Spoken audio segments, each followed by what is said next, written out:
All right, ladies and gentlemen, we obviously are going to get to a regular episode of Juan Epstein here in just a few minutes with myself and Cipha Sounds, but we recorded the podcast last night, and when we recorded the show, obviously life was normal, and Cipha was feeling sick and eating a grilled cheese, and it was just a regular show, and we weren't thinking about anything at all. And then this morning at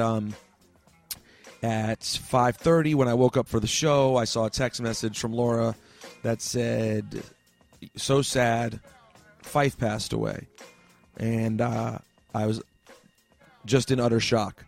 For a lot of reasons that we'll talk about my personal relationship with him, but I wanted to start off and get the take of someone who did something incredibly important, especially now when it comes to Phife's legacy, and that's my buddy and friend of hip-hop and director and creator of the Beats, Rhymes, and Life documentary, Michael Rappaport. Michael, first of all, I'm sorry, man. My condolences to you, brother. Yeah, I mean, well, I appreciate that. I mean, it's more, for me, it's, his family and his close friends and, and his mother and his father and, his wife. My heart goes out to them and obviously the tribe and those guys because those are like lifelong friends. It's devastating news.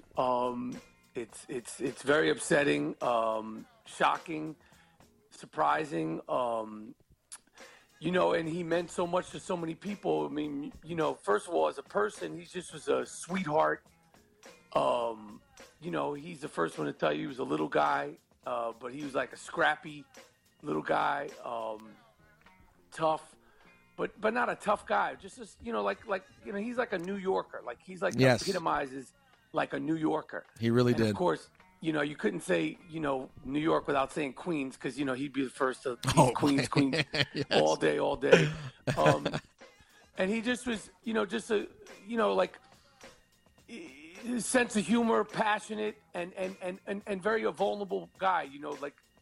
There was a handful of times I can remember where he would be talking about his wife or talking about his grandmother, and he would just start crying. It's just so unusual for a grown guy. He would just start crying in the conversation, and just sweet guy, and what he meant to music and what he meant to tribe.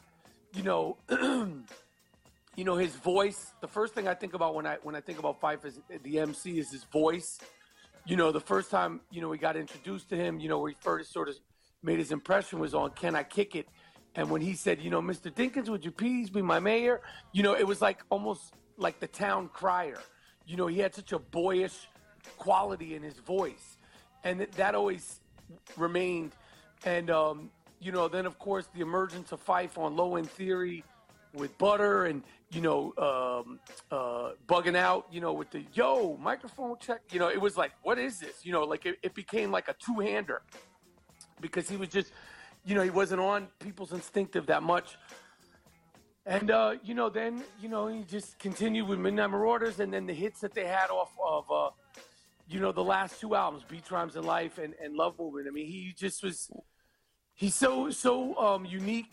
Well, let's go back. You mentioned the voice, and this morning on the radio, and we had to be on the air at 6, so we're trying to figure out what to say and what to do, and you're on the radio in his town, and we had his the last radio appearance when they came up for the 25th anniversary, and so we're sitting there trying to figure out what to say, and different things came out, and Ebro said something that was a really great point that blew my mind.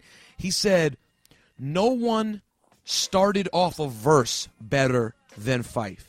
And when you go back and you look at everything, I like him brown, yellow, Puerto Rican, or Haitian, every single time he started out, Bono's this, Bono's that, whatever it was, when he jumped on a record, he really made his impact felt right away.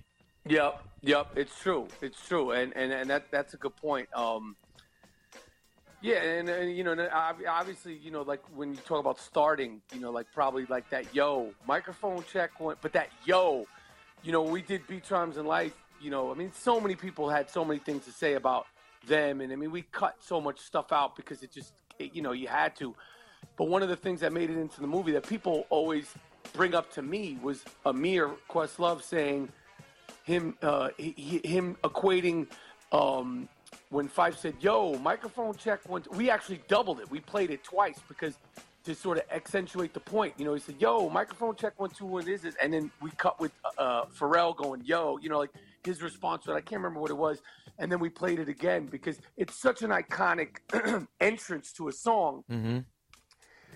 And, you know, I mean, one of my favorite lines he said was, you know, he had so much humor and it was self-effacing. You know, the height of Muggsy Bogues, complexion of a hockey puck. When's the last time you knew a funky diabetic? Yeah, he brought his sort of weaknesses and embraced them. And and obviously, Biggie would do that with, when he would talk about, how ugly he was and this and that.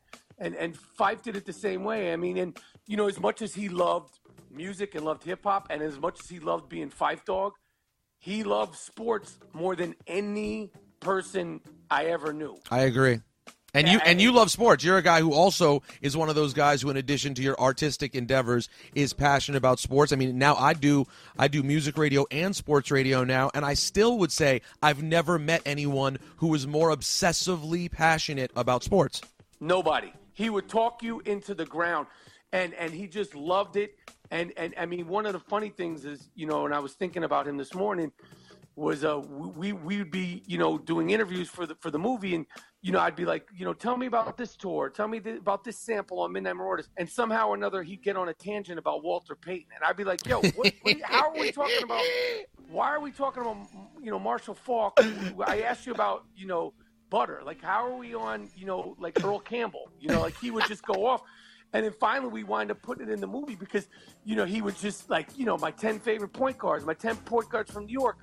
And he just loved it. And it was part of who he was. He was just a guy and, a New York guy, a true New Yorker, a Queens kid. And I think that, what the group itself and Phife, brought that quality. His persona of Phife Dawg was like a guy that you knew. He was like a guy at your coffee shop. He was like a guy at the bodega. He was like a guy you went to school with. And there was never any airs about his persona. And when they came out with all the crazy clothes, at the time it looked crazy. Everybody was Eric B. and Rakim and EPMD and, Dapper Dan and leather jackets and chains and cars. These were like guys that you felt like you knew, both of them. Yeah. As eccentric as, Q-Tip's persona was, like it was like guys that you knew. And when you think about like the way rappers now are embracing to be who they want to be with the dress and, the clothes, that wouldn't have been able to happen. Obviously, it wasn't just Tribe alone, but De La, the whole Native Tongues clique, they were the ones to say, yo, be yourself, be who you want to be. They were the ones, the Jungle Brothers, of course, the whole crew of them. There was no change, there was no nothing. And you see a lot of young dudes, and I don't even know if they know where that came from. There wouldn't have been any of that if it wasn't for Tribe and if it wasn't for, like the jerseys. I mean, Phife was the first person, doing that, like hard like that. Yeah, I don't remember anyone else who started the jersey thing. I mean, I'll never forget the Check the Rhyme video. They were wearing those starter jerseys back in the day.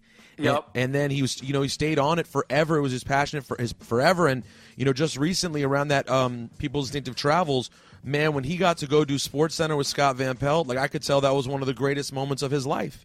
Of his life. That was probably, that meant so much to him. And I'm so glad that he got to do that. And I'm so glad that, I'm not surprised, but I'm so glad that, ESPN has been talking about him because I know that would mean the world to him. And then there was this great clip that I know you saw of the newscaster in Atlanta. Unbelievable. Fantastic. And, and I've gotten a lot of phone calls, and I told like Spin magazines and the Rolling Stone magazines, please don't give this guy a sidebar. Treat him the same way you would treat any of the super groups from the 70s and 60s and rock and roll, and any of, I don't want to compare like deaths and all this stuff.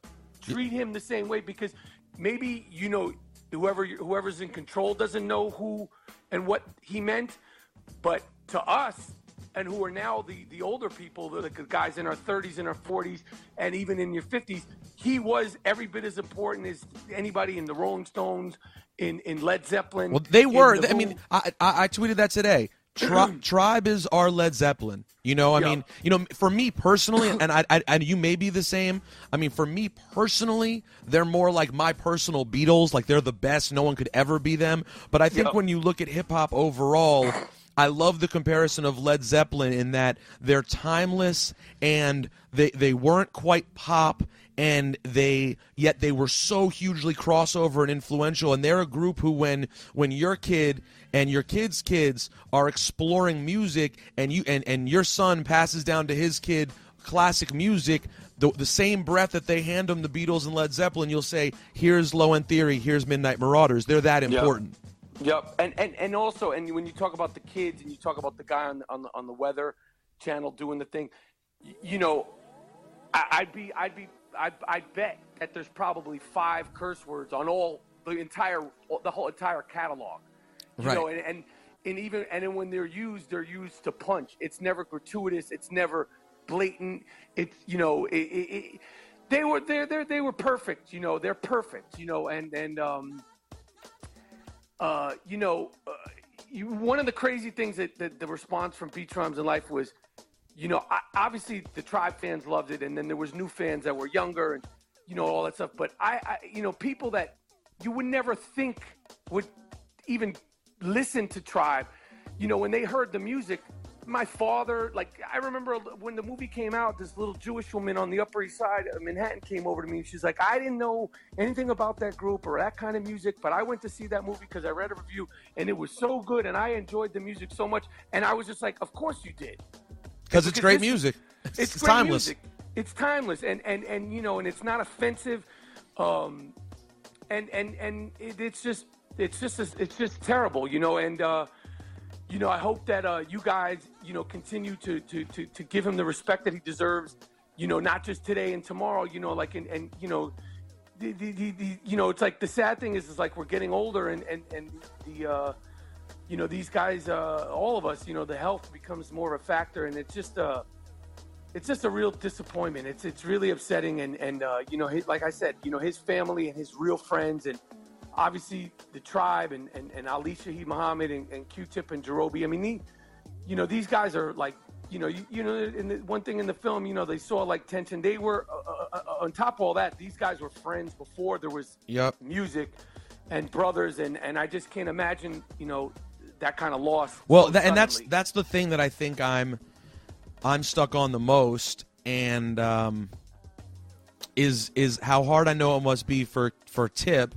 I know that they've been working on their relationship a lot recently, and it sounded like things have been going really well, but, you know, they had such documented strains in their relationship that I just know for him, he probably thought the time would come when eventually they'd be on the right page, and that makes it such a double tragedy for him personally.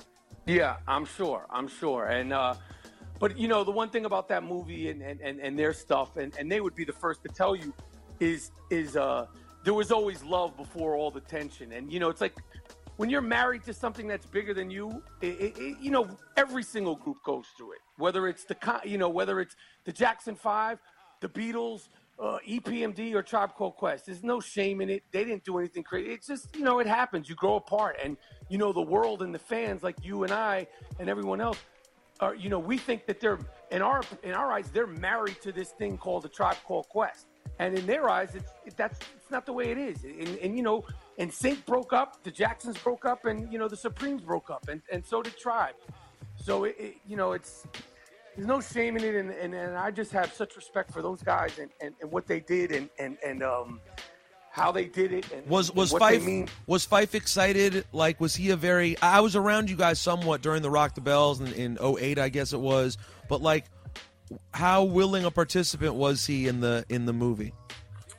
You know, he was ride or die with the movie. He was rocking with me through all the nonsense that it took, you know, and there's not sides and all that stuff, because it's way past that. He was so supportive with the press, and, you know, with his time, you know, we had to shoot things and reshoot things, and, you know, he was so into the whole idea. You know, one thing that we tried to do that he brought to me, I wind up directing a 30 for 30 on the Knicks me and Phife, and it was Phife. He brought it to me. He brought the relationship to me, and we tried to get it done. He said to me, "Yo, Chris Jackson. I know Chris Jackson.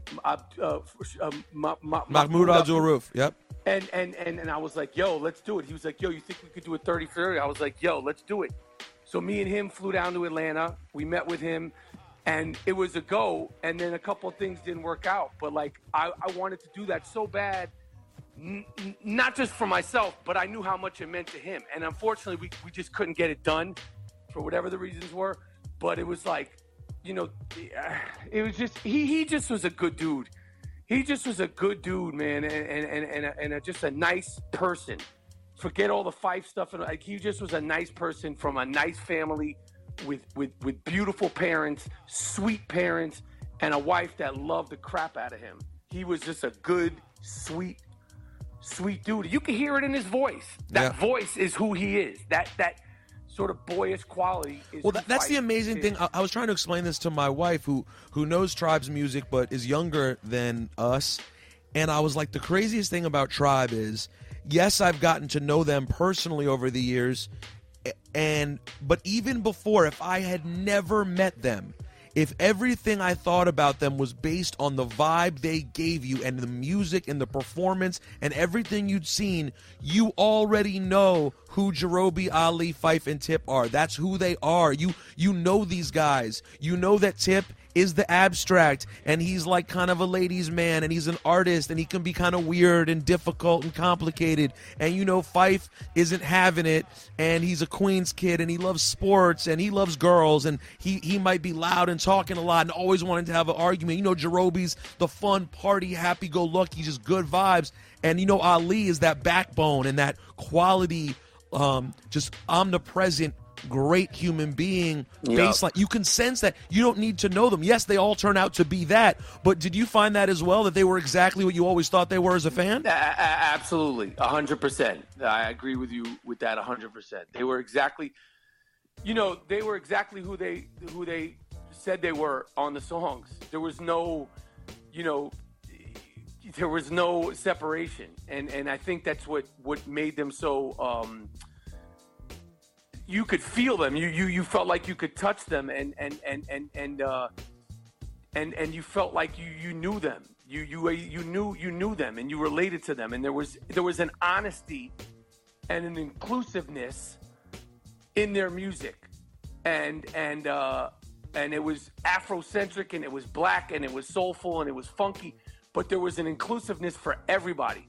That's a really good way of putting it too, because I was thinking about earlier why they were, in my opinion, the most important group ever for bringing non-black and Latino fans to hip-hop. Like, why they brought so many white people into the game and made them feel comfortable. And it's funny because it wasn't intentional. Their music was as real, black, soulful, authentic as anyone's ever, and yet there was something about them that, in my opinion, Tribe created more truly passionate, heartfelt white hip-hop heads like you and I than any other group ever did. Yeah, and I don't think there's any way to articulate or figure out the equation of how that is. It's just something about the music, and but I think it comes down to there's just an honesty and it's just who they are. They're good dudes, They never talked about being, ass kickers and drug dealers and this, that, and that's not who they were. They're Queens dudes, good dudes, and Ali was with his Brooklyn stuff, and they're just good dudes, and they were exactly who they said they were. Like that's quoting that sports guy. I can't remember that coach who said that, but they were exactly who they said they were, and I mean that in the best way. They were just. They didn't put on any airs, and it remained that way, even through Love Movement. They were just who they were, and I don't know, man. There's never going to be another group like Tribe Called Quest and Phife. The closest thing I ever equated, that really, obviously, Kanye West and Pharrell will be the first to tell you what that group meant to them. The only other group that I saw that sort of had that yin and yang thing was, I always equated Black Star, because the Mos Def had that sort of, abstract, Mos Def sort of thing. And Kweli, just in the cadence of his voice and the way the difference between the two of them, I always looked at those guys as the closest. But, Outkast, those guys be the first ones to say Tribe. Obviously, there's other groups. There's Dayline, there's EPMD, and there's everybody's other influence. But when you look at just like on paper what it looks like, that Q-Tip and Phife, that Big Boy and Andre, that Talib Kweli Mos Def equation, it was them. And and the legacy went on. I mean, Ninth Wonder and Little Brother, and there is no Kanye West, there's no Roots without Native Tongues and all those guys. But we're talking about Tribe. That stuff doesn't exist without them. I think that's great. That's a great comparison. It's funny, because my boy Shawnee Culture from Queens brought up the same thing today about Black Star. Obviously they weren't a true group and didn't have the body of work, but that yin and yang of how they were different. They both were the same, kind of like they saw the world in similar ways, but they were so different. And just like in Tribe, that if it was up to Kweli, they probably would have just moved things that would have been easier, but that's not who Mos is, and that's not who Tip is. Everyone, right. But it's weird, and I will say this, this is not a situation where when someone passes away, all of a sudden people start saying they were the best. Everyone always says Tribe was the best, but I will say one thought that I had today that maybe I didn't have previously is how necessary Phife was to Tip. And, like Amplified is good. The beats are amazing, but there's something missing. There is something missing. It's just being honest about what it is. Even though Tip was always considered probably the pure artist, and I love Tip. I mean, he is incredible, and he really is he's the star of the group. There's no question. Q-Tip was the star of the group. But when Phife wasn't there was something missing with Tip. Yep. I agree, and they, the group itself, when they're firing on all cylinders, it's the two of them. I mean, like, you think about like Check the Rhyme. It's almost like a cliche song because it's so. Can I curse? Yeah. It's so fucking good, and it's like folk music. Like Check the Rhyme, it's almost like it is. I know what you're saying. Check the rhyme, y'all. It's like almost, I don't want to say corny, but because if you lived with that song so long, the beat will never make it corny what they're saying. But it's like fucking, it's like the Rolling Stones doing, I don't know, fucking Painted Black or something like that. It's like it's so musical. It's just genuine. And when they were firing on all cylinders, even on Low End Theory, when they're going back and forth, and Tip had his solo joints, and Phife had his solo joints, and then Midnight Marauders, they were doing that. But it just for a record, it just everything. It just was perfection. It was perfection, and even the songs they did later, like the song off Love Movement. I can't remember the name of it. The one the evening when they were firing, when they were going, it's perfect. It's like the yin and the yang, the voices, the energy, how they rapped, what they rapped about. It just was like it was perfection, and it's crushing. That another group will never see them together. Beastie Boys and. It's like these groups are going away, and Run DMC, it's like you can't replace them. No. These are people that you can't replace. There's no one who could replace Phife. There's no one who could replace MCA. There's no one who could replace, Jam Master Jay. And it's terrible. So. Hey, listen, well, I'll thank you for the time, and most importantly, thank you for, exactly what they mean to everyone. I mean, they are... If God forbid the worst had happened to me and someone had asked my wife, describe who your husband loved the most. I get asked every day who my favorite is, and I don't like answering because I love so much. But you put a gun to my head, and Tribe Called Quest, my favorite music group of all time, and so many people feel that way. So thank you for putting in the work to document that story, man. You did something very, very important for hip hop. I appreciate it, and I'm glad I did it, and I'm glad we got it done, and I'm glad. They let me do it, and I'm glad that people enjoy it, and you can watch that and listen to all their music and them, and they're going to be celebrated, forever. they'll be here, and that music and that legacy will be here longer than you, me, and God only knows what kind of podcast they'll be doing in 100 years, but they'll be talking about it then. Hey, Mike, good luck. Let's try to get together sometime in New York, bro. Anytime, Peter. I appreciate you having me, and I appreciate that you guys are doing this and giving this guy his respect. All right. Thank you, Michael. Michael Rappaport, ladies and gentlemen. Appreciate it. Talk soon. Okay. There he is. That's Michael Rappaport, the director of Beats, Rhymes, and Life, the great documentary. So I was deciding, who I wanted to try to contact, and it's a little soon to contact anyone. So I've been putting out feelers, but I also feel a little weird because people aren't quite ready to do that.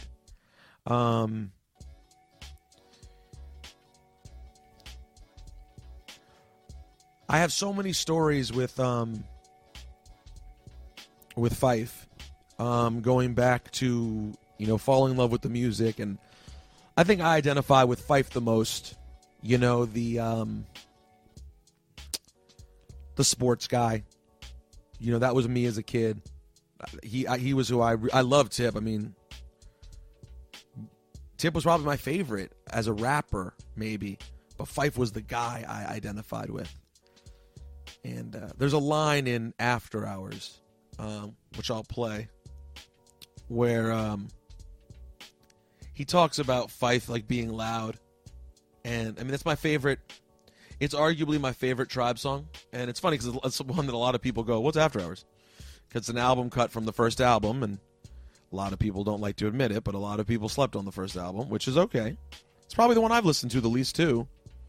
Although there are a lot of young, older people who, the one they listened to the least was Love Movement or Beats, Rhymes, and Life. But there's a line that I just want to play about them.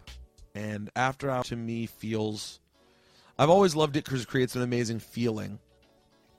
But there's a specific line, and you hear them kind of summing up their relationship as friends. And I just feel like this song, it's just Tip on it. But it doesn't matter. It's all of them. You can feel all of them on this song. I'm going to play you this song. And when I come back, I'm going to just tell you a few stories, personal stories about Phife. I feel like trying to figure out my time frame, it wasn't Ventilation, his album. Because I feel like he came back later for that. I interviewed him at the hotel he was staying at. And my ex-girlfriend, Diana, was in town at the time. And so we both went to the hotel and met him. And this is, I have the audio, guys. I have that. I know. I have my interview with Phife Dawg from when I was 19 years old. I definitely have it. Anyways, we'll see if I find that. So I interviewed him at the hotel. It was great. That was amazing. A few years later, he came to my house when he was promoting, I think that was when he was promoting Ventilation, which if you've never listened to the Ventilation album, and don't lie, most of you have not listened to it. We all, this is just being real. This is just like, this isn't bad. This is just life. People paid more attention to Amplified than they did to Ventilation. But it's got some it's got, like this. Yo, woo! Smutty ranks in the place. Smutty ranking. But in the immortal words of Shabba Ranks, world of girls. You got some sweet. You got some foul. I'm about to break it down. Check it out. Let me know. Are you ready? Are you ready for this? Do you like it? Do you like it like this? Are you ready? Are you ready? Some of you are like, damn, Phife made a song this tight on his album? Don't lie. Are you ready? Are you ready for this? Do you like it? Dilla. Are you ready? Are you ready for this? Do you like it?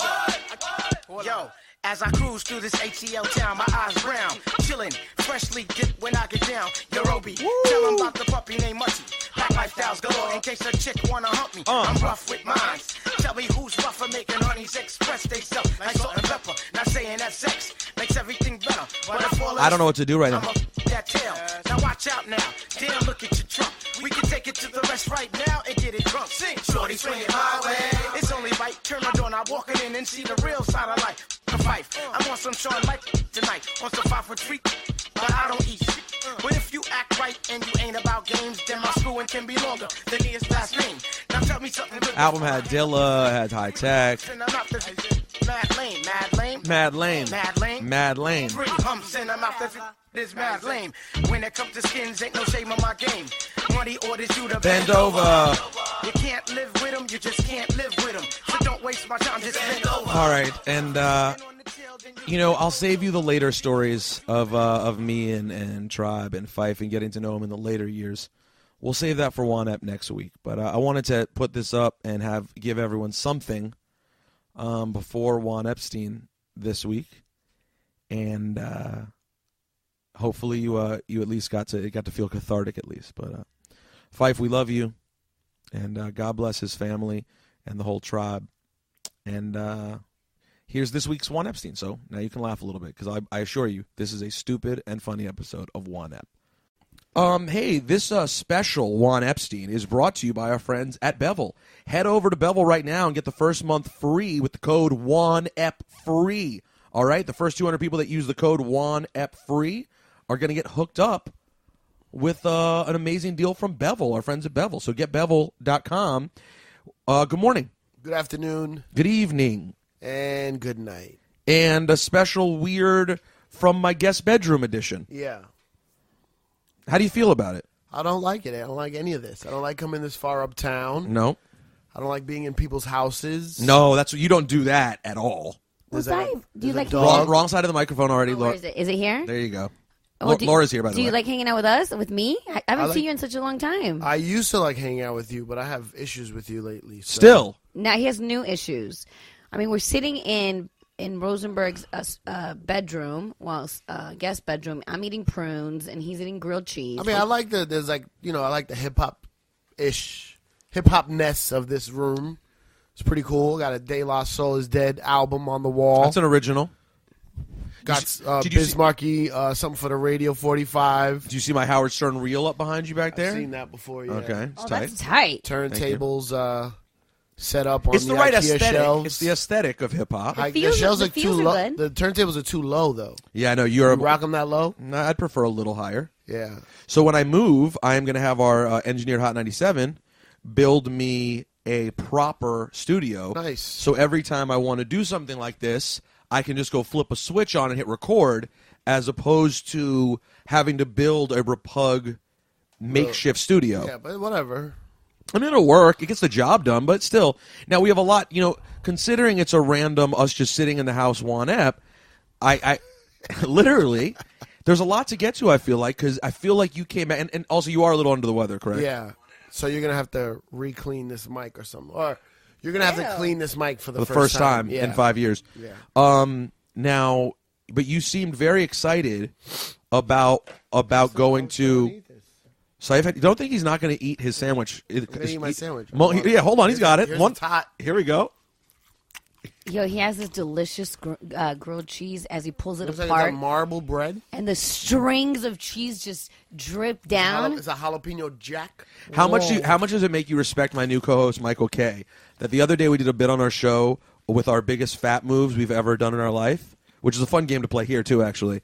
And Kay said that his all-time fat move was he used to, several times a season, because he's the Yankees play-by-play guy, when he'd get back to his hotel and he just needed to completely unwind, he would lay down, take his shirt off. His clothes would be off. Yeah. He'd lay a towel on his chest.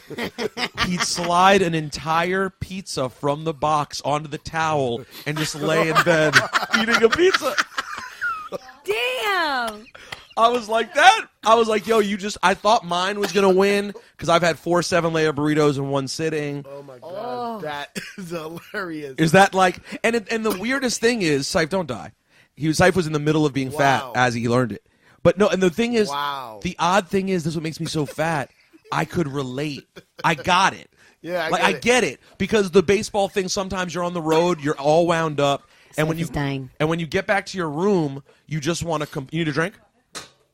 You just want to completely unwind. And I get the repugnance of I just want to be disgusting and just eat. But it's almost like he's sliding the pizza from the belly to the mouth. Yes. Just slide it down. Oh, it's Come quite, on down. It's quite literally what it was. That's amazing. Shouts to you, Michael K. It's pretty impressive. I just want to say that I think of Ciph every time I drink chips. And Marissa does it so much. She drives Marissa Mendez was drinking chips. I was like, when you were like, why do you have to eat those chips like that? I mean, you mean drink the chips? I was like, oh, Ciph does that too. I love it. No, Ciph is his days of eating. At least, how often do you drink chips these days? Not often, but I was doing extremely well before I went to South by. Oh, so where'd you eat? You have anything really good, or was it just like free food at the events, which is still pretty good at South I by? saw you posting delicious barbecue. Yeah, I didn't go as much as I wanted to, but I went to Stubbs, which was okay. Stubbs was okay. Tell me someone had the brains to take you to. Done. Why do you keep taking my box? No, my napkin is. He's keeping everything in his box. Okay. Tell me someone had the smarts to take you to Styles and Switch. No, I hadn't. I'll get into all that. The best spot I had was a spot called Ironworks with the beef ribs. Yeah. The one right downtown. It's like a big thing. Yeah, beef ribs was the best. Other than that, late night I went to some spot called 24 Diner. That was pretty good.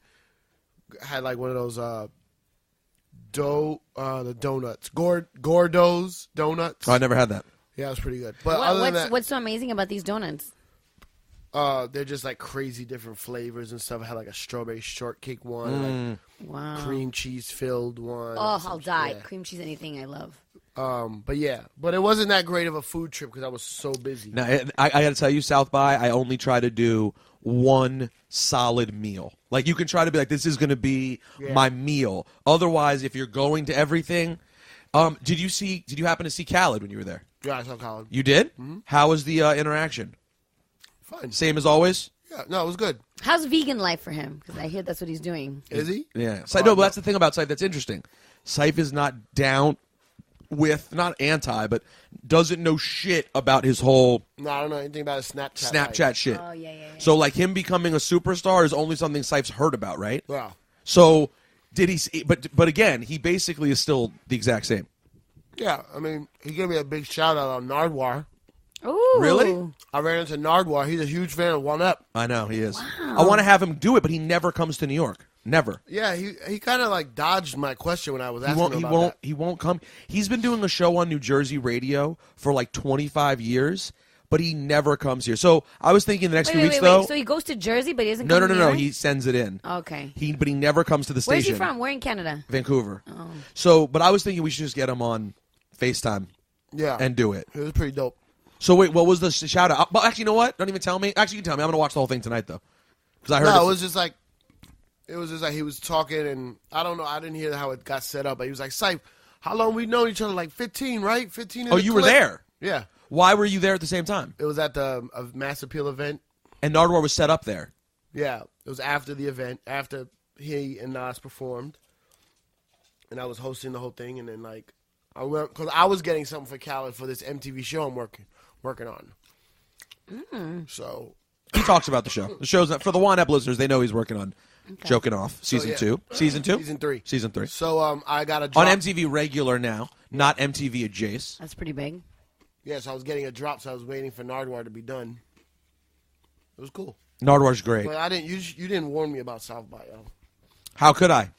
And it got worse this year. Ciph, here's the thing. Question for you. Why? How repug is it? Well, is it a coincidence that on the year when I was like, you know what, finally, I need to take off this year. I didn't get any big money offers like I would have liked to, and I'm like, I'm just not going to.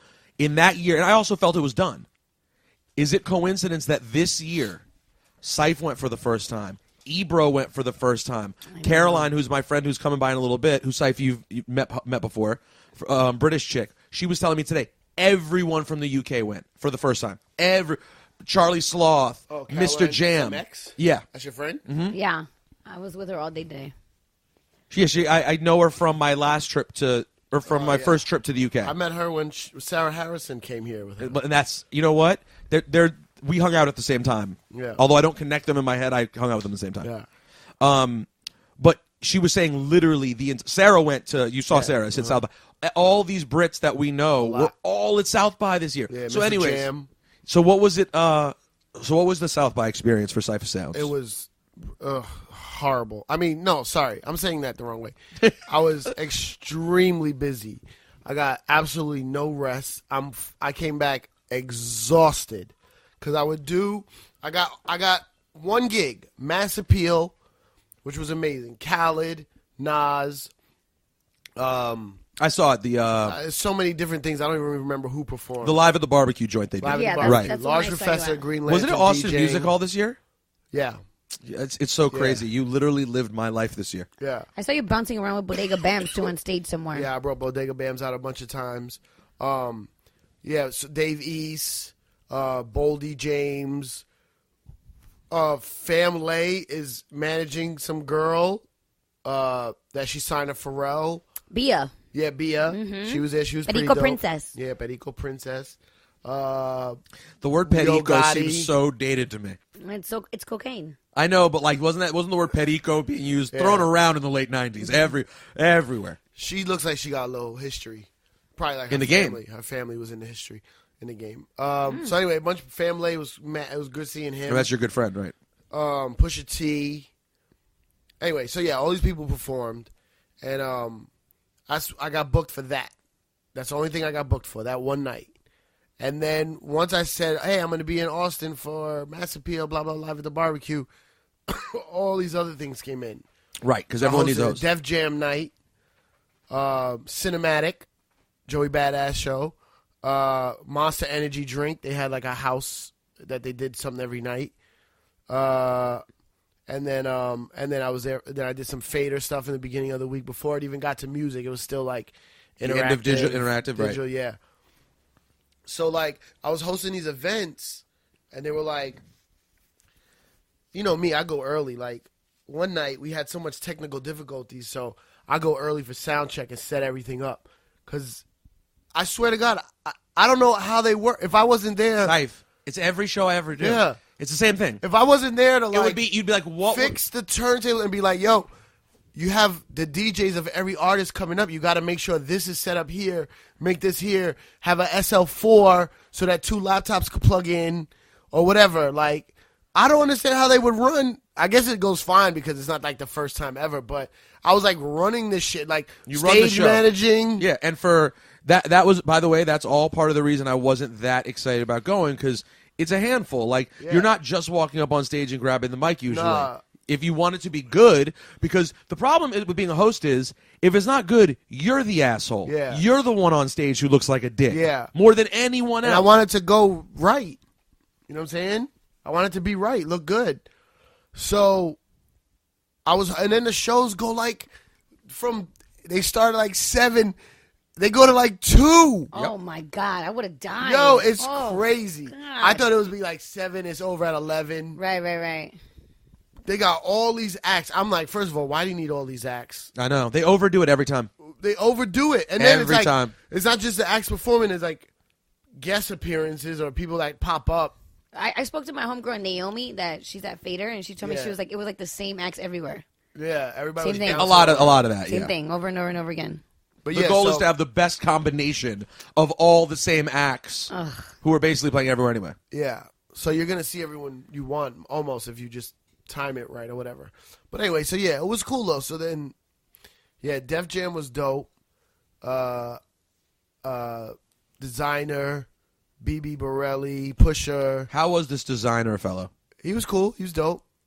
He says too much about Future, like getting angry. I don't sound like Future. I'm not Future. Like, what? No, you kind of do sound like him. Stop. I gotta be honest, I don't hear it as much as other people do, but I've only heard one song. Yeah, Yeah, but you don't listen to Future. That's why. No, I do. I know Future well. I think he sounds like a weird British rapper. I feel like he sounds like Future Fam. I think Designer on that song is like Eminem.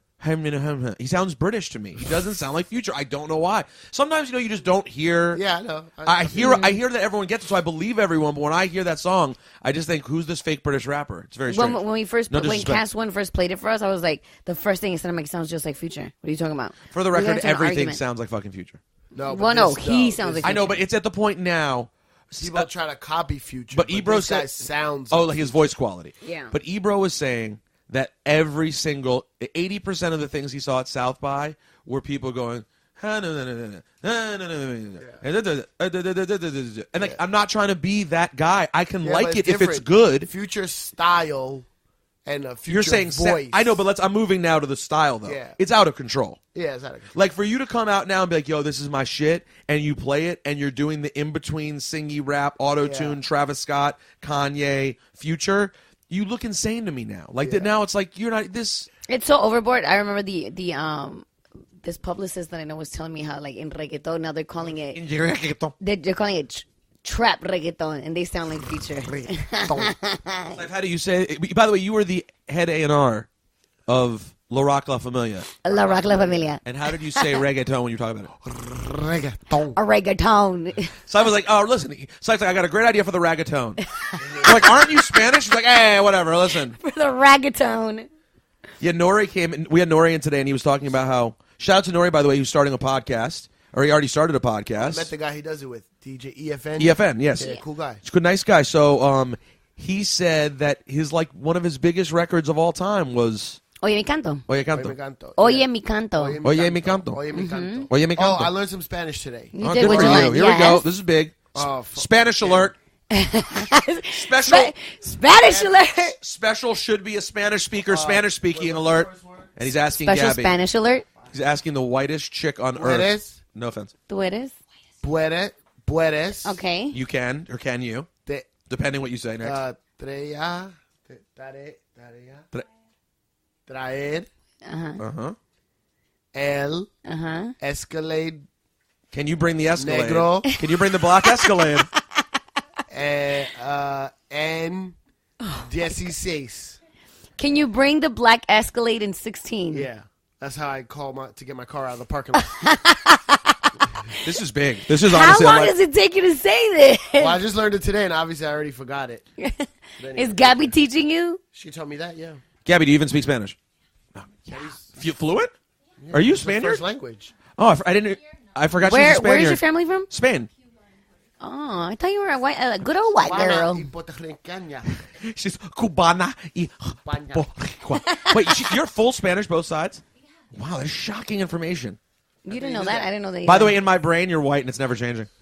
Until I need to hear like if you receive Why? a call. I don't know, it's weird. I have chairs outside. If you want to send Gabby out to get one, there's like you could grab a chair and just sit it over there. Can you give me a chair? Will you go to the balcony? I told him to sit next to me, and he was just being weird about it. He's like, "Feel weird you're sitting on I this wanna lean chair."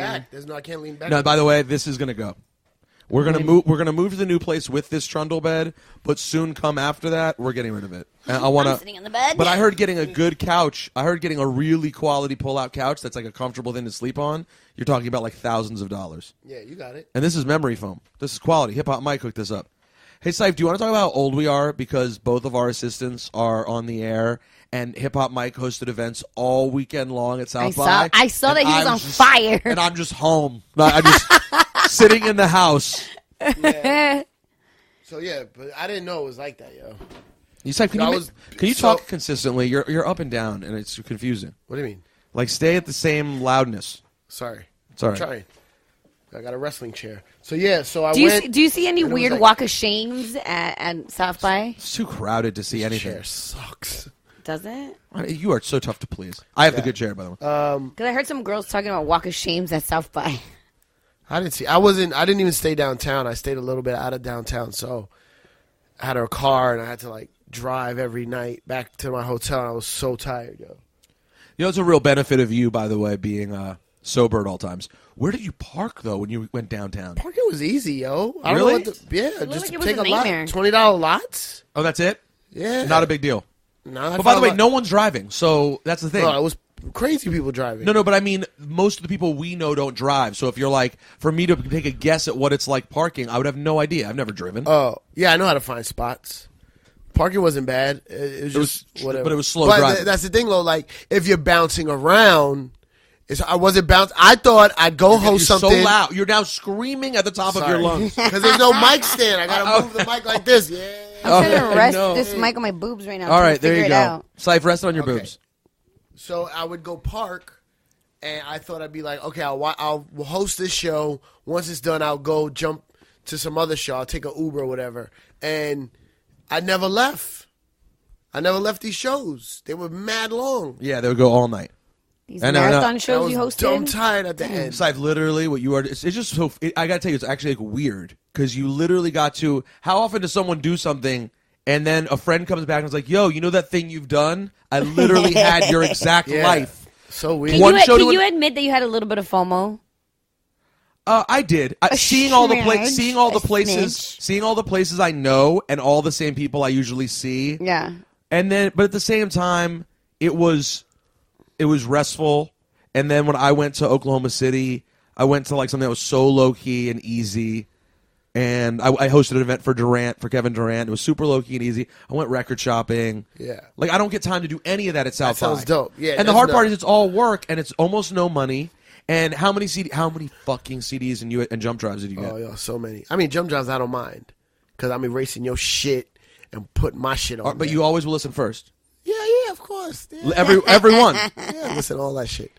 But yeah, it wasn't that bad because I wasn't out that much. Now talk about the Juan Ep love though, yo. Oh, Juan Ep love is real.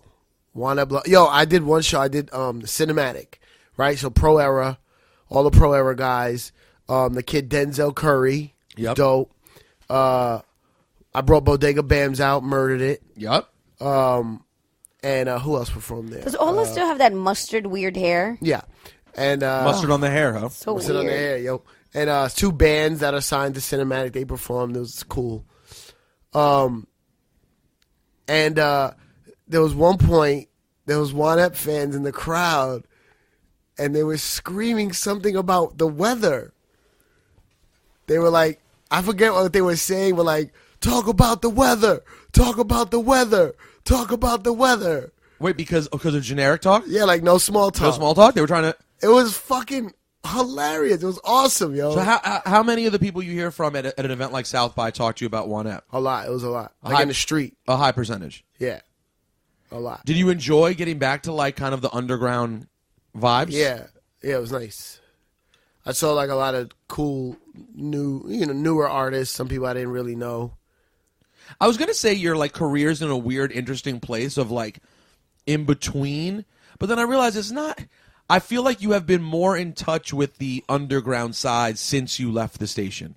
Yeah, that's Gabby. That's because of G-Code. So G-Code's influence, minus the fact you don't have to think about commercial records. Right, I don't have to listen to records and see if I can play it on the radio or not. I just see if I like it or not. Oh, and then if is made for him. And if something becomes a club hit, you just play it. You don't think about it. It's like yeah, club hits are easy. It's fucking easy. How much are you playing out in clubs right now? We have to update with you every time. None in New York. None in New York, but out of town. You're literally not doing clubs in New York. No, nothing. Wait, because every time I look at your Instagram, you're like in Hawaii or you're somewhere else. I travel more. And like the shit I did, like everything I hosted, I was also DJing. And I was fucking murder it, yo.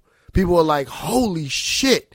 Had the crowd going crazy. Even the one Mass Appeal where I wasn't DJing, I asked Green if I could get one of his slots. He was like, yeah, go ahead. Fucking murdered it.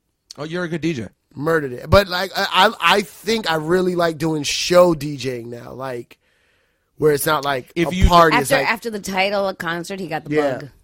Yeah, no, if you know the crowd you're playing for, at least for me, show DJ is good. If I'm like I've had times though when if the room's been there too long, and they're all just packed in and staring, where I found it challenging. And then but then if you have the right one, like where everything you play is gold, it's so much better than a club. But Ciph has, not to gas you, but Ciph has this gift, okay? Yes. Where he really knows how to grab the crowd. And how to read a room. Keep them. He's I know how to read a room. Well, and also, and not to mention, on top of being a pretty good DJ, he has a skill set I do not have. Talk that shit. Talk that shit. But I you don't mix do it with the comedy. Yeah.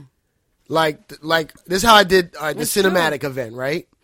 First couple of times I had to play in between each act. I would just play like cool songs, like new songs. The new Kendrick, like new what's the guy from New Orleans?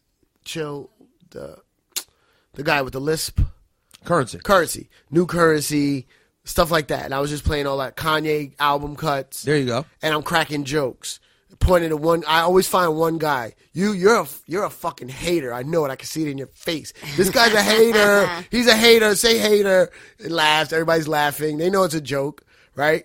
And then I get him later on. Like the one event with the Def Jam, this kid had a LA hat. I was like, all you like is West Coast, you fucking hater. And then he just kept I'm stealing this 100%. Yeah, it's fucking great. And then like once it's crowded and you're like 2 or 3 acts from the main act, it's go time. Right. Agreed. And I just start playing like all the fucking trap shit. But like not all new shit. Like my biggest record I put on my Instagram is Swag Surf. Swag Surf is my favorite record. I cannot believe you have always played that song. I cannot believe that shit still works. And because it's the talk that goes with it. Yeah. I play it like 3 He times. It's commands not the that song. crowd. It's what I've I'm making seen the it. crowd do. well, what are you making the crowd do? Move. Yeah, like I know, but what are you saying? Like, okay, first I'm like, That's put your arm around your best friend, right? Put your arm around your best A friend. bit gay. Then I would never do that. Literally, if someone DJ said to me, I'd be like, "Fuck you! I'm not putting an arm yeah, around my but, then best you're, friend." but you're not. You're the guy that's in the back. I You're know, not You're even not that. rushing Yeah. at 7:00 to be in the front row. No, I'm not. Right? You're right. So put your arm around your best friend. Then they swag surf. I stop it. I ridicule them. Worst swag surf ever. You suck. Do it better. Now, if you're next to a stranger, he's now your best friend. Put your arm around so people do it. Do you ever say now? Grab the cock next to you. I never said that. And, no. and let's do it. And let's do what Alexa made up randomly. I've never did. What? And do the elephant walk. No, You've I- never said that. What's the elephant walk? That's when you grab the cock next to you. No.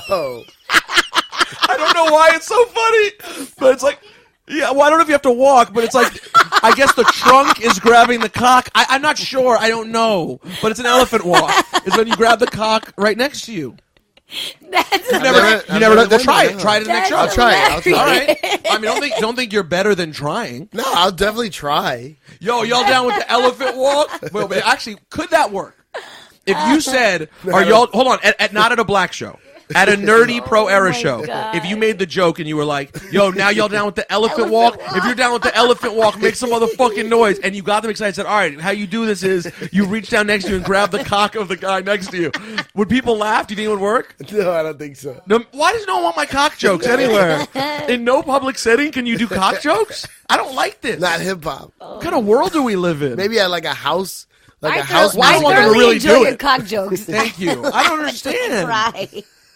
Everyone looks at me crazy when I make a simple cock The joke. audience will turn on you. So wait, so then the second time you go, that was the worst swag surf I've ever seen. Yeah, then I just say put your arm around your best friend. Then I stop it again. I'm like, because then like they're all swagging not in sync. I hate that. Isn't that No, the worst? I want that at first because then I fix it, and then I go left to right, and I make everyone, and it's fun. They go nuts.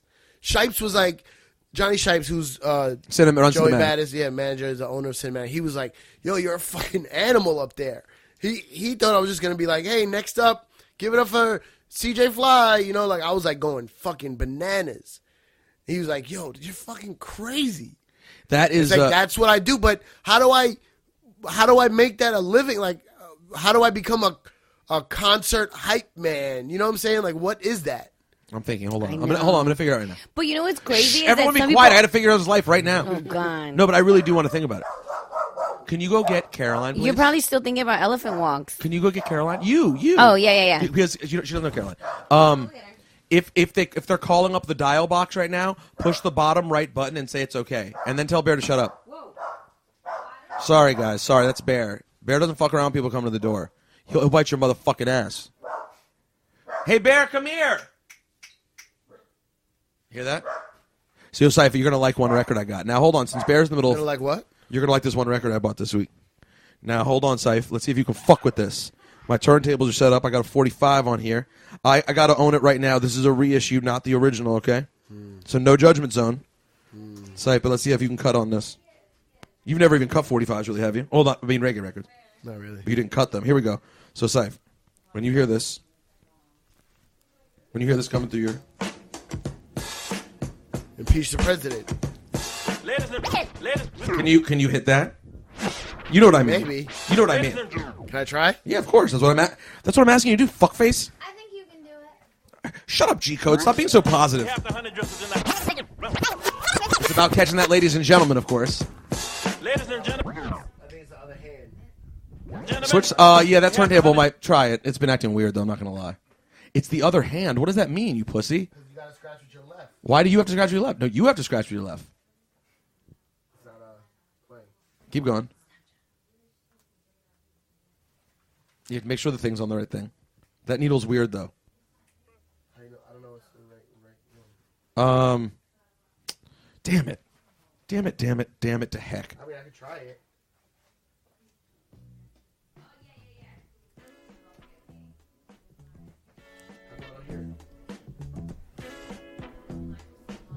You hear it now? Because, hold on. Yes, I hear it. I hear it in here a little bit. Hold on. Let me lick my needle, guys.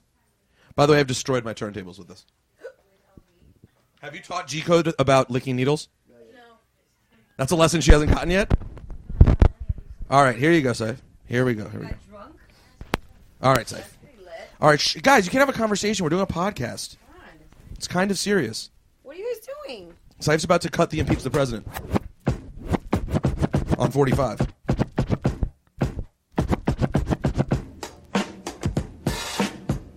Here we go. Ladies and gentlemen.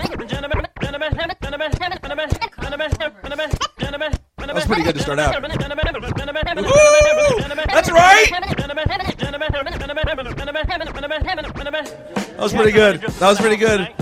That was pretty good for out the gate. 45? Yeah, for a 45. That's a reissue, guys. I'm sorry. All right. You're us in the speakers now. I hear you in the speakers. Caroline's here, guys. What's up? The great British Caroline is here. You can sit wherever you want. You can sit on the couch. Ciph's not sitting there. That's Gabs. That's G-Code. It's Bear the dog. I forgot what side my mic is. No, you were on the right side. Oh, okay. All right, Ciph, remember I told you I had a story. That speaker's on now. Do you want it like that? Yeah, you can't. You actually can't really hear the feedback right now. I'll turn the session out down anyway a little bit. Guys, this really feels like we're in a college dorm room. No. Do you think that if we were all in college, we would all hang out together? No, we wouldn't hang out with Ciph. No, but when I was in college... What? I would totally hang out with Ciph. In college, when he wasn't doing anything but working... If we were all in college... Actually, no, let me redo it. If we're being honest, me and Ciph would have hung out. Uh-huh. Maybe G-Code would be there. Why do you think we would hang out? Because we would have been at the radio station not drinking, which I didn't do any of then, and just DJing. Okay. Well, I would have been at the radio station drinking, but at the radio station. Actually, you know what? I take that back. You're actually right about that. There's a chance you would have been there. But I meant socially. Yeah, we would have been with Carhartt girls. Yeah, I would totally. We would be with all Carhartt girls, probably. You know what I got to tell you? There weren't enough Carhartt girls at Maryland, which probably just speaks to how lame we were, that it was mostly all dudes. But you know what makes you less lame, Ciph? GetBevel.com. Well, I was going to say a good clean shave. Well, that's where you get a good clean shave. At GetBevel.com. And if you go there right now and you use the code WANEP20, okay? WANEP20 with the number 20, they will give you 20% off. Ooh. How do you feel about this? That's a nice deal. Would you go as far as calling it Major? Oh, calling it what? Major. Oh, Major, yes. Yes, 100%, right? Yeah. So you head over to getbevel.com, use the code WANEP20. If you have a coarse, thicker sort of beard that you need to deal with. And by the way, I know a lot of you out there listening, you're thinking, that is me, but I've never gone to the website.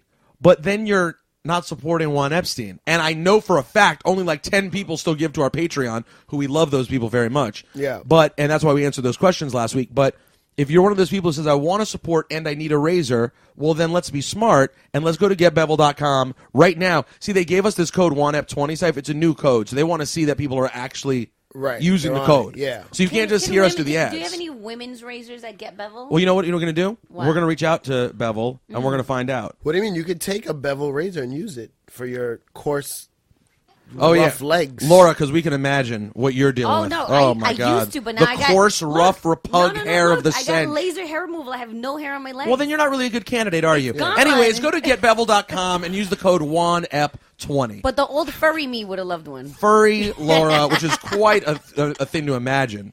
So, by the way, Ciph, highlight of the Oklahoma City trip for me. Yeah. I go out there, and I'm just thinking about doing the Kevin Durant thing. It's hosting. By the way, it makes perfect sense that you do what you do, and I do what I do, because I'm doing something that is just... Although, the difference is, I guess, you could do what I was doing, and I could do what you were doing, just not as well as you. You play more music.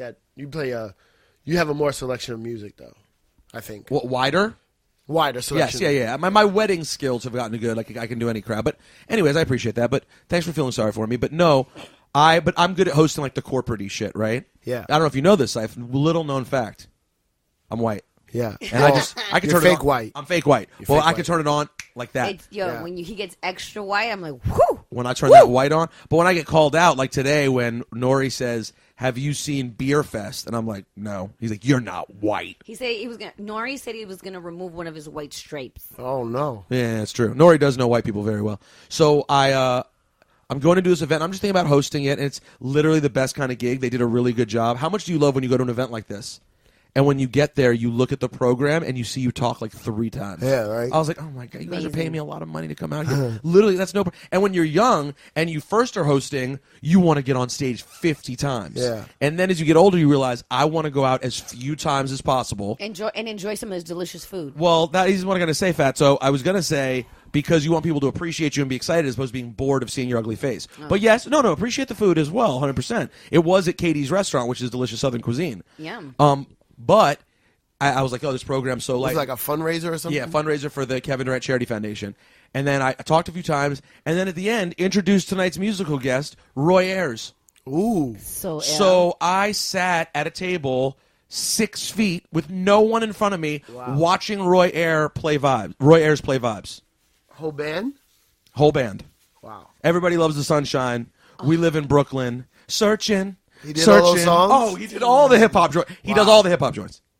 And I gave a really ill intro that you would have liked, I think, because I was like, yo, I know when you go to fancy events like this, and you guys are all very fancy people, obviously. Everyone here is here to donate and be generous, and you get to go to cool stuff like this. Sometimes there's a performer, and you don't know who the performer is. But usually at events like this, the performer they have is someone who's pretty special, but maybe it's just not the kind of music you're into. I was like, so for those of you who know who our guest is tonight, you're going to be really excited. And I'm telling you right now, if you don't know who you're about to see tonight, you're seeing one of the greatest living American musicians ever. And like, they gave him the biggest hype machine. Because it's true, there are always rich people there who don't know what they're sitting there to see. Right. Yeah. And you're like, fuck, I wish I got to go to where rich people go and see Roy Ayers play. Right. So ill. And then he bodied. It was awesome. Really, really good. Did he say anything to you? My friend Amber, you know Amber, right? Who works with Rich from 4040. You know Amber. Anyways, trust me. Trust and believe. And just know.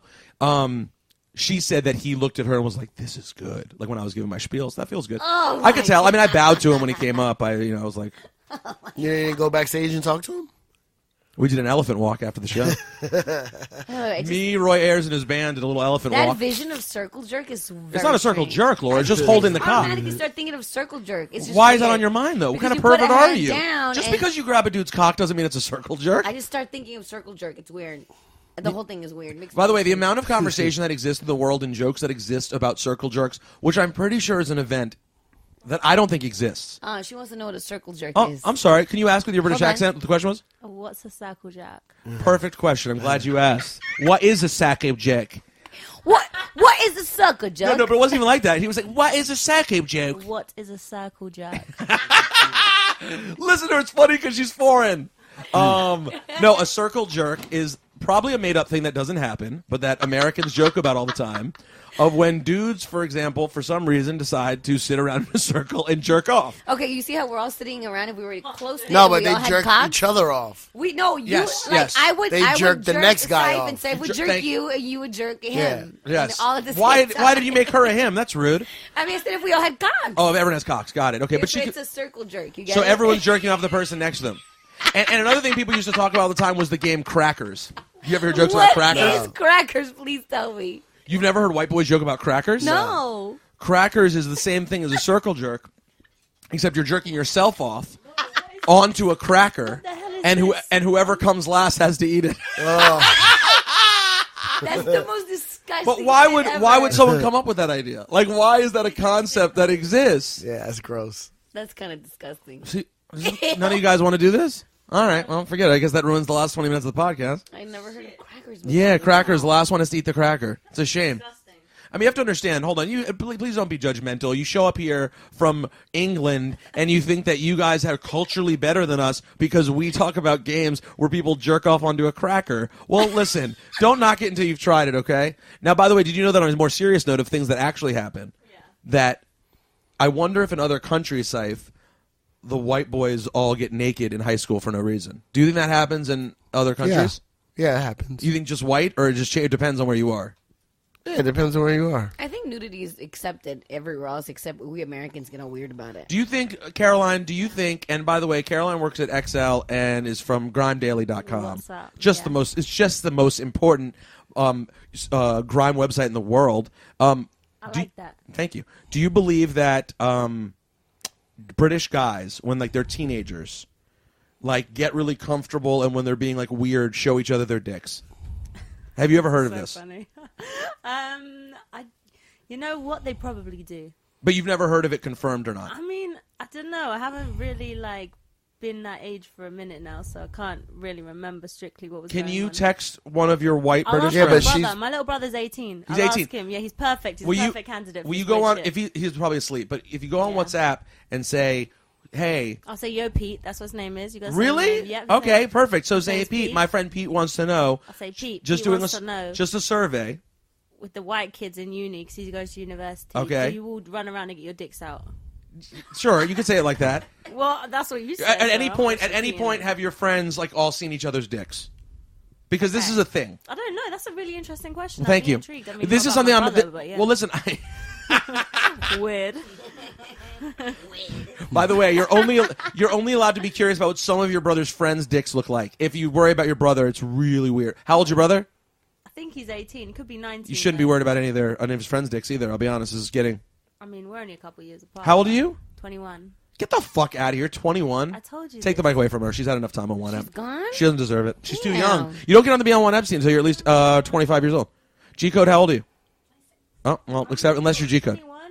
No, I'm just kidding. Alcohol legally now. I don't need fake ID anymore. I can't believe you're only 21 He's though. a baby. Yeah, that's crazy. I'm so fucking old. So, do you ever think about that? Like when you were at South by and I saw you taking pictures with all of our friends, like the kids who've been up and coming the last few years. Mm-hmm. Does it ever dawn on you the level to which you're older than them? If you were to take yourself out of the music world and be in regular life, yeah, it's nuts. Yeah, it's horrible. Weird. Hey, I want to share something with you. Last week I had this little. Speaking of old and decrepit, go ahead, Laura. Last week I had this one little kid come up to me. I swear to you, he was like 14, 15 years old, and he told me that his friend sent me his dick on Snapchat. I'm like, how old was your friend? Same age.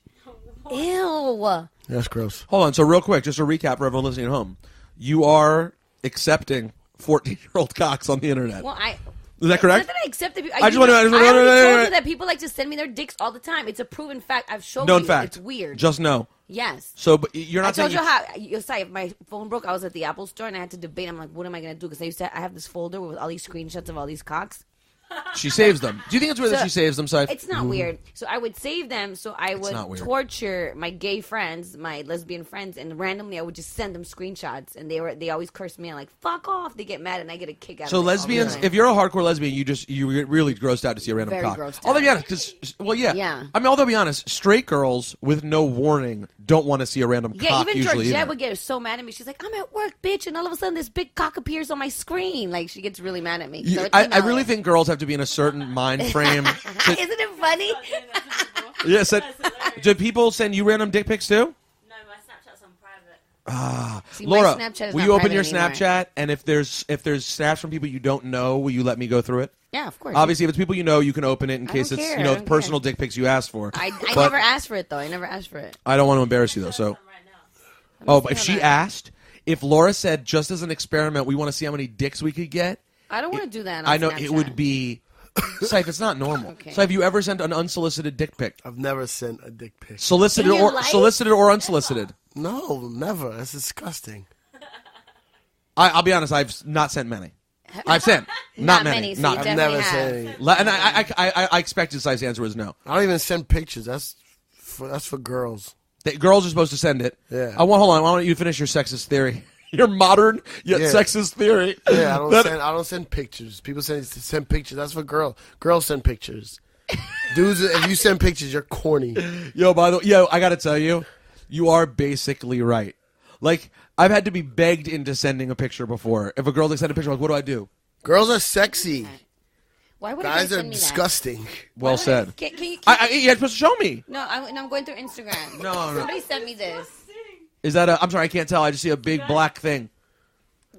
Why would someone send me that, though? I don't understand. Okay, this is interesting. G-Code, are you ready? It's not a cock. It's not a cock. It's not a cock. It's not a cock. Are you ready? Oh, look, Gabby. It's not a cock. It's not gross. It's not gross. It's not gross or a cock. It's just weird. Why would someone send this? Why would someone send me that? I'm not looking. It's not that bad. I'm not looking. Okay, just describe what it is. Cipha, it's a guy laying face down on the couch with his underwear basically pulled into his butt like he's wearing a thong. But why would you send me Why? that, though? We don't know.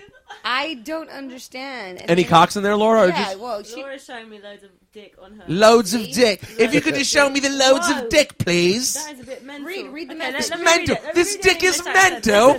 Listen. God, I love Brit so Slow much. down. Okay. No disrespect, Laura, but I always dreamed of you giving me the best blowjob of my life.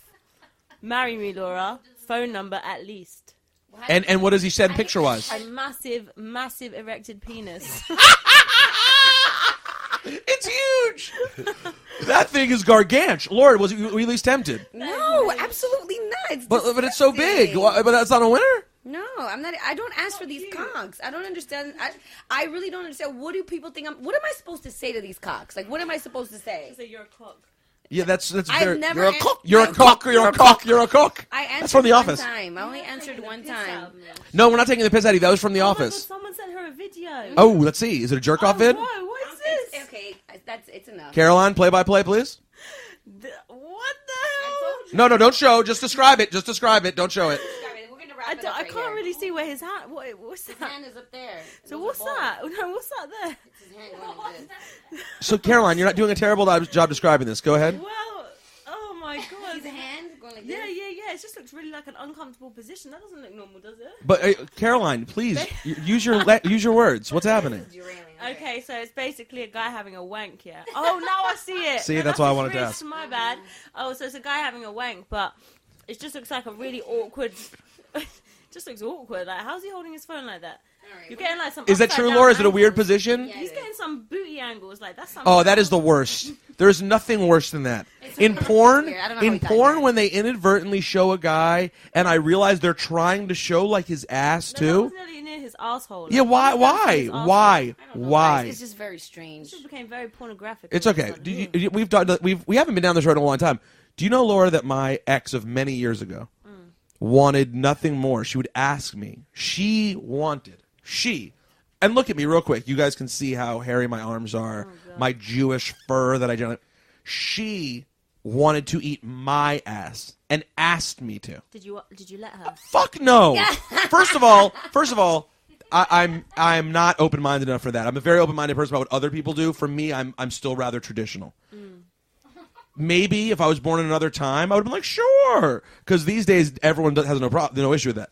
This was like 2002, and I was like, what the fuck? Eating her ass get was a big upset? deal.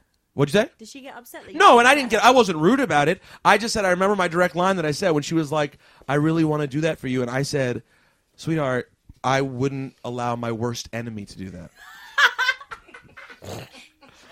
And I've told you this joke before a million times that I was telling my friend Allison this story.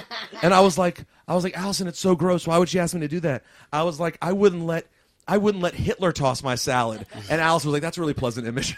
And I was like, I guess Hitler tossing someone's salad isn't the image you want. Hey, Cipha, are you aware that Cuba... I've checked out. I'm getting away from sex. He's coming back. Are you aware that Cuba hosted the president today and the Yeah. Tampa Bay Rays to play baseball? No, I didn't know the Tampa Bay Rays. I knew the president was there. How much do you know about Cuba? I don't know. Average amount, I guess. I know less than average. When people throw around Castro being Hitler-like, how does it make you feel? No, I don't know any of that stuff. You don't know enough about... I know a lot of people that left Cuba that hated Castro. Gico, does your family hate Castro? Yes. Got it. Yeah. So generally, if people make it out, if they leave, they hate Castro. Well, what I've learned is that, especially like Gico was telling me about her family, but other people I've heard, they vowed never to go back because they hated it so much, and now it's weird that it's opening up and you can go back if you wanted to, you know? So people are now having dilemmas, personal dilemmas. I have a place where their parents or grandparents said, never go there. It's the worst place ever. Right. And then now it's like, maybe it's going to open up. And I want you to tell me right now, Ciph, when was the last time that you heard a podcast that went from licking assholes... No. But really into it. Maybe over the course of the podcast, you just took the sharpest left turn ever. Thank you. Left, no pun intended, Cuba. That was probably because of me. How did I get there? Well, your dick pics was part of it. But it was actually all a brilliant setup because all I wanted Caroline to do was, with her accent, describe these things, and it paid off in every way possible. Talking about wanking. Look at this guy. Wanking is so funny to me. The thing is, wanker is even funnier. Well, the more British friends I have, the more I should and I do get used to how Brits talk. But because I'm like such a fan, and Ciph is too, of like British comedy, I can't help but be extra amused by the way Brits talk. When we say rude things. Everything. I mean, first of all, you have to know this about Brits, in my opinion. They're full of shit in the sense that they know, hear me out, they know that their accent makes them appear classier than they are. They know that. They're just like us. They're the exact same as us. So when I had like my first meeting with One Extra people and BBC One people, after 2 drinks at the pub, they instantly were out the window saying things that never would be appropriate for a business meeting in the U.S. But we as Americans are always duped by the charm of the British accent. No, we're quite outrageous. Like British people do talk they're very real. They say quite mad things, but you just are sucked into it because it just sounds so cute. Exactly, Like, and you're aware of it. Of course. What God, do you the mean? games I would play if I were you. If I was They're a really with a British repug. accent. Do you remember, Cipha? Where was I? That I think I was communicating with you in some sort of way. I don't know if it was like on WhatsApp. I don't remember. But I was traveling. I was in another country, and I told you that I was watching like a British version of the real Jersey Shore. You don't remember this? Oh yeah. Yes. That And is that's trash. it's the weirdest yeah, shit yeah. ever. And we thought the Jersey Shore was trash. Some girl was like, "I'm just gonna go out and party, get fucked up, and suck as many dicks as I can." I'm like, "What is she saying?" This was TV. I couldn't believe it. I was Geordie Shore, they're superstars Yes. though. They have like millions of followers, but they're but just they say trashy. crazy shit like No, that. but by the way, They're it's not from London though. They're from like up north somewhere. And by the way, Caroline already said earlier what she thinks about the UK everywhere outside of London. Don't say this. I get myself Just in kidding. trouble, I'm just man. kidding. She said nothing. Banter. All right, Ciph. Just kidding. We're. I know you feel like shit, and we can't only talk about cocks for so long. So since we're here, so many of my records here, by the way, are from you. Okay. A lot of my New York shit. For my You see what we that gotta is? do the big giveaway. Yeah, man. when So- are you gonna do that? You know, Let's people do even it. are asking me, when are they gonna do that? So Let's like- have an event and like do who it. would- Let's fucking do it already. Who wouldn't want this? What is that? Snoop Lion? Snoop Lion. Signed, No, this guy but I it's met signed today- by Snoop as Snoop Lion. why That could do be you rare want one that? day. Why would he want that? It came to This the guy I radio met station. today who's a Juan Ep fan. He was auditioning for Joking Off. How'd he do? He said he was very good. He said he was at the Juan Ep thing we did in California. Remember in Santa Monica? No way. He was one of the many? One of the Yeah. few? One of the few. Why didn't we just do a live Juan Ep? Why don't we do live Juan Eps? Because we're assholes. Oh, I know why. I figured it out. Because you leave it I to was- me and I don't do shit? No, I was talking with Combat Jack.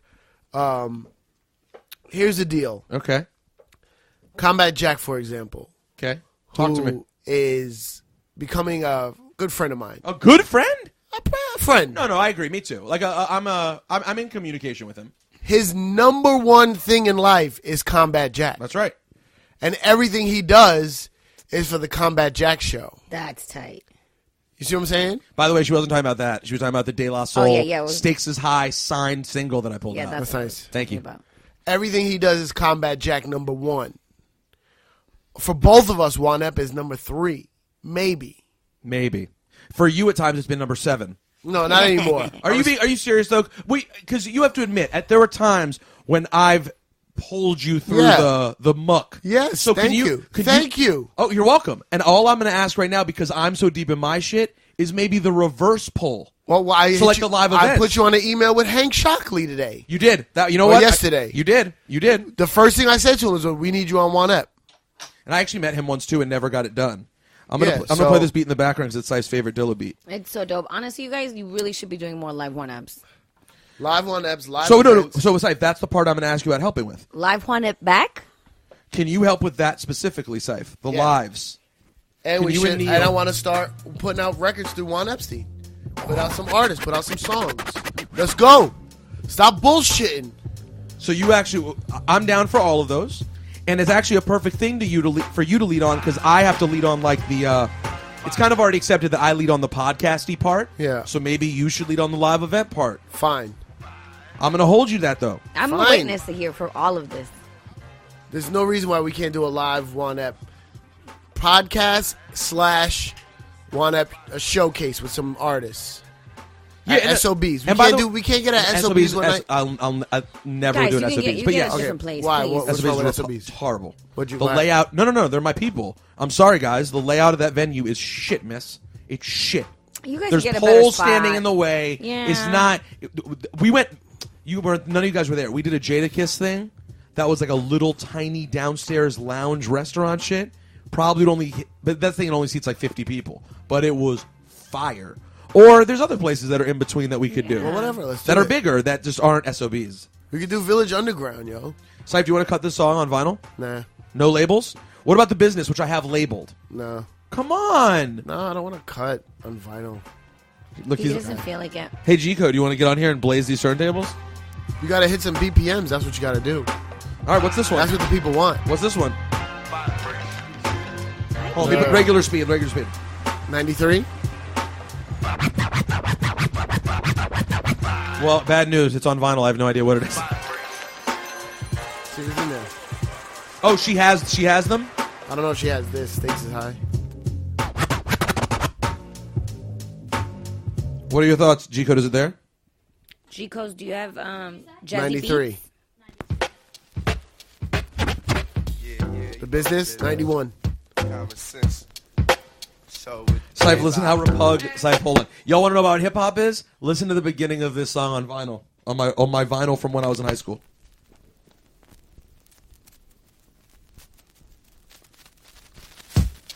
Yeah.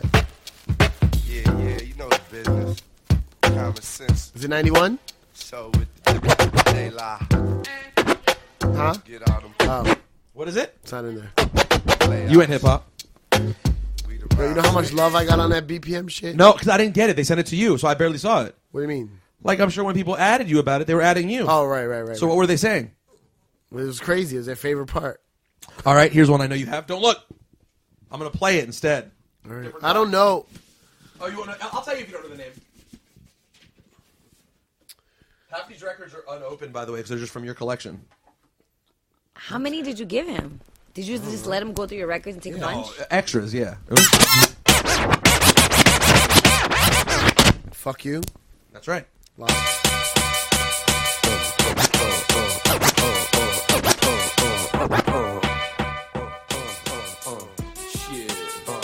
84. Fuck you, the Locks. 84. 84. Me? 84? Yes. G-Code, 84 on the dot? Yep. All right. That's pretty good. Hold on. Wow. Laura, last week he did 15 in a row. Wow. All right, hold on. You're not off the hook yet. You think there's not more to do? Shit, man. What's the next thing after Snapchat? Is there a new one? It's a good question, Si. It didn't. Yeah, but that really shit take off, takes right? so much of your Funny, data. it didn't take off, and then Snapchat came back with a vengeance and Yeah. crushed it. I know. You're just doing vinyl ones? This is taking forever. Vinyl takes forever. No, she'll have this one. Laura, G-Code, are you ready? Yeah. All right, so you are going to need to pull up the following song, which I know he will have in... All right, let's go. Let's see Ciph. I know this one. 102. Ooh, this is dangerous. 102. Nerd, she wants to Oh, move. no, sorry. She wants to move. No, sorry. She wants to move. 116. Yeah. 115. Woo! You almost fit it! I was thinking of lap dance. Damn, that's still pretty good, though. No, I'm allowed to get it within 3. Okay. What'd you Lap say? dance. 101. He's pretty Still pretty good. Still pretty good. No, he gets it every time. Hold on. Very impressive. You're not going to know that song. Si, if you don't know Q-Tip, Let's Ride, do you? Let's ride. No. Do you know the classics? I know classics. So. I didn't even know I had this on 12-inch.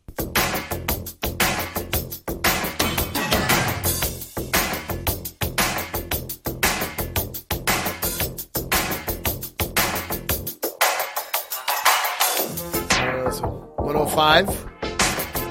I think you got it. Gabriella. I might not have that song. Does he have The Way You Make Me Feel, Michael Jackson? Hold on, maybe it'll help if I ask in a DJ Clue voice. Huh? 86? The Way You Make Me Feel? That's a weird one, though. This is one of those ones that switches back and forth constantly. 105. Yeah. That's not 86. Let me ask you as DJ Let me Clue. count it right now. Hold on, Ciph. Hold on, Ciph.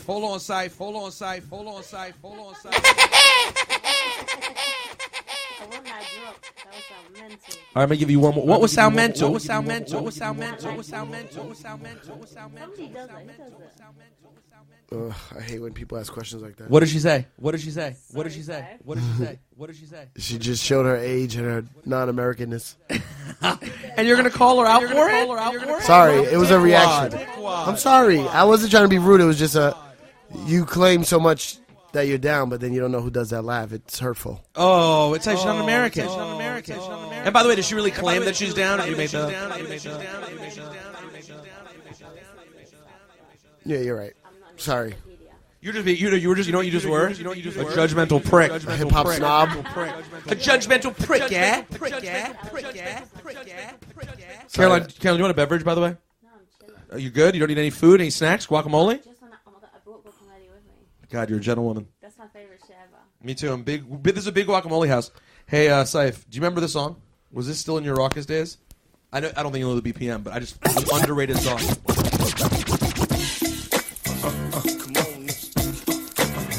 I don't know it. You do or don't know it? I don't know it. Come on, yeah.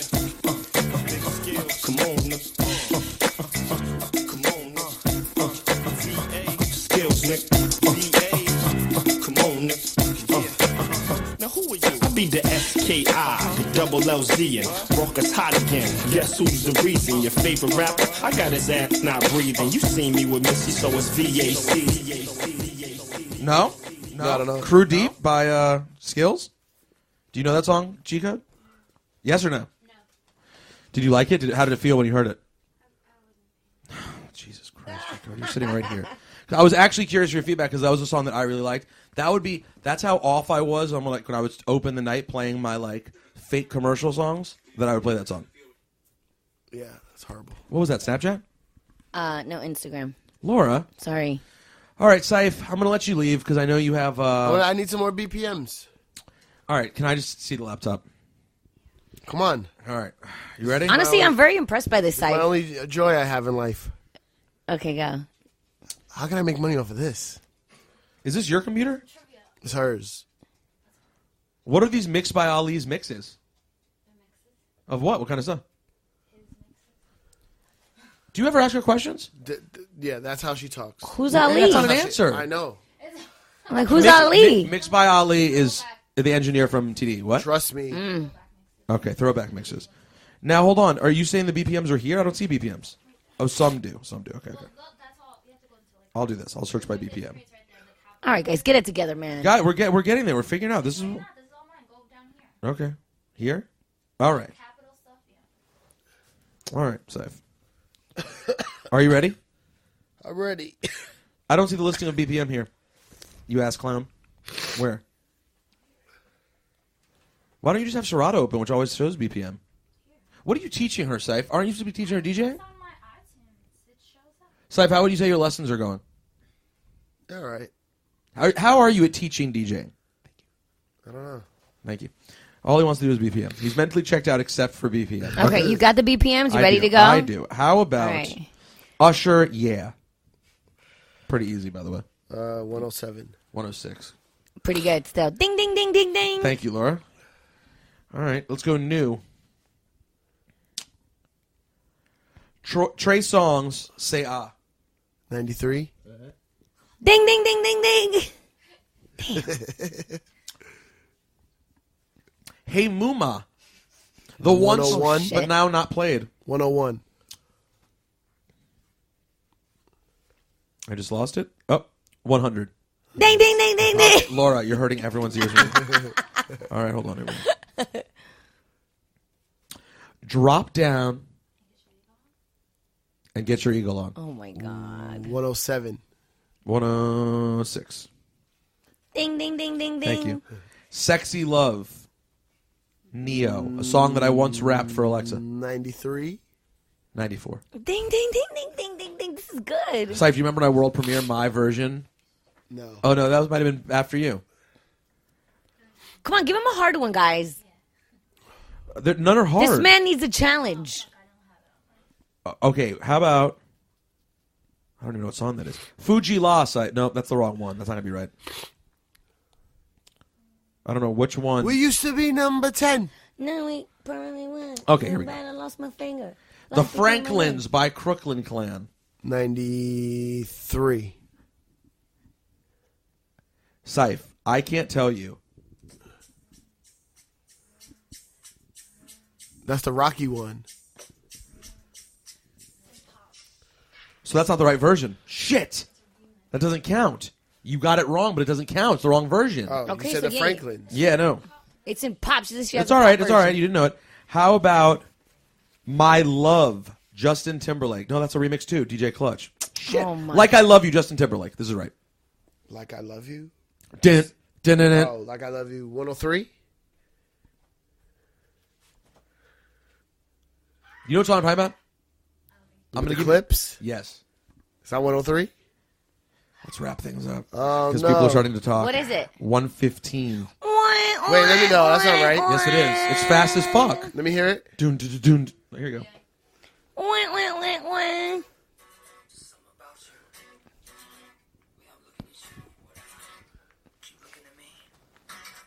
He looks confused, guys. 115?